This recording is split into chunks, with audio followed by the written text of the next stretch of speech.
পাঁচ ওয়াক্ত নামাজ তো ঠিক মতো আমি পড়ি নাই, আল্লাহর সামনে যদি দাঁড়াই আমি কি হিসাব দিব?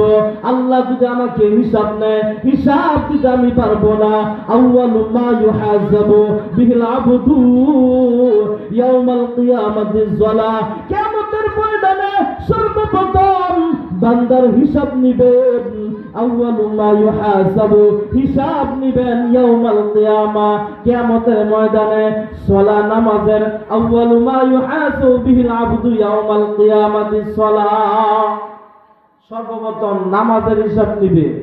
যদি আমরা নামাজের হিসাব দিতে পারি তাহলে তো আমাদের জন্য দুনিয়াতেই রিজিকের ব্যবস্থা করে দিবেন। দুনিয়াতে ব্যবস্থা করে দিবেন রিজিকের, যে রিজিকের জন্য আপনি আমি পেরেশানি দূর করে দিবেন নামাজ পড়লে। শুধু তাই নয়, আরো আজিব হাসরের ময়দানে মানুষগুলা তিনভাবে বিভক্ত হয়ে যাবে। কিছু মানুষ হাঁটিয়া হাঁটিয়া চলবে হাসরের ময়দানে, কিছু মানুষ আরোহণ করে চলবে, আবার কিছু মানুষ যারা মুখের উপর ভর করিয়া চলবে।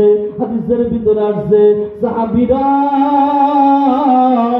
নবীকে ডাক দিয়া বললেন, ইয়া রাসূলুল্লাহ, ইয়া হাবিবাল্লাহ, ও নবীজি কেমনে মুখের উপর ভর করিয়া চলবে?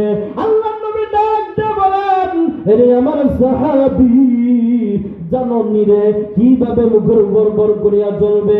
যে আল্লাহ আমাদেরকে দুনিয়াতে পায়ের উপর ভর করিয়া চলানোর ক্ষমতা দিয়েছেন, সেই আল্লাহ হাসরের ময়দানে আমাকে আপনাকে মুখের উপরে ভর করিয়া চলার ক্ষমতা দিয়া দিবেন। ঠিক না বেঠিক? আল্লাহ সব কিছু পারেন, সময় একবারে শেষ, 1 মিনিটে শেষ করে দেবেন। শুনেন, আল্লাহ তাআলা আমাদেরকে এখানে একটা সুন্দর পরিবেশ করছেন। আক্তার ভাই অত্যন্ত মেহেরবানি করিয়া দেখেন, তিনার জন্য আমরা সবসময় কলিজা দিয়ে দোয়া করি যাতে আল্লাহ তাআলা তিনাকে নেক হায়াত দারাজ করে। শুনেন, এটা কোরআনের একটা মাহফিল, এখানে বসলেও সব। এটার ভিতরে এখানে একটা আগুন জ্বালাইছেন, যদি আগুন জ্বালান আশেপাশে কি এটা তার যাইবে না? অবশ্যই যাবে। এখানে বরফ দিয়ে দেন, দেখবেন এর ঠান্ডা আপনার ভিতরে যাবে।